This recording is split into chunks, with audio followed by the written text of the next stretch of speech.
Napakamalupit talaga nitong Bisayang ito, isang kantang I'm Still Waiting at the Door na pinasikat sa social media.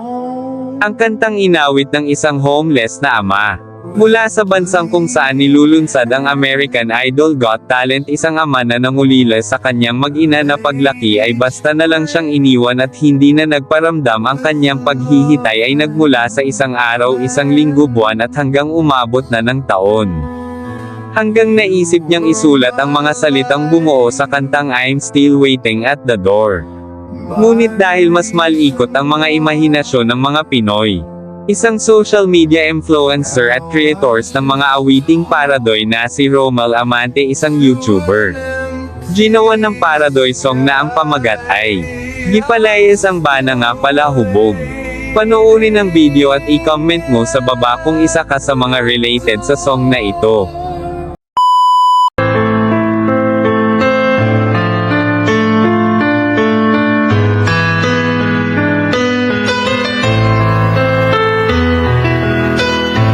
Asawa ko, maluoy ka, ayaw na ko palayasa. Wala ra ba gyud ko'y kwarta, maglakaw unya ko sa karsada. Gisirado niyang door, embargo motor, akong t-shirt, brief o kurol, iputos niyag hapon, kay iyakong palayason.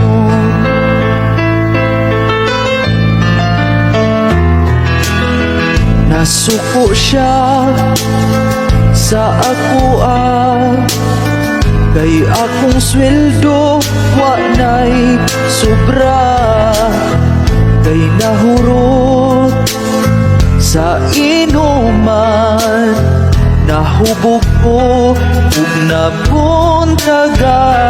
Pagulilak na ang door, embargo pang motor, akong gamit naas gawas, kaya ko ipalayas, kay wala nami bugas.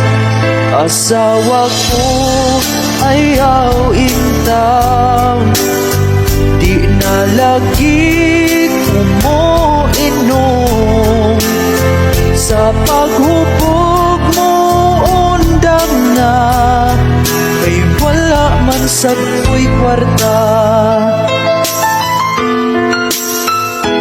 Pagulilak na ang door, embargo pang motor, akong t-shirt, brief o purol, iputos niyag hapon, kay iyakong palayason.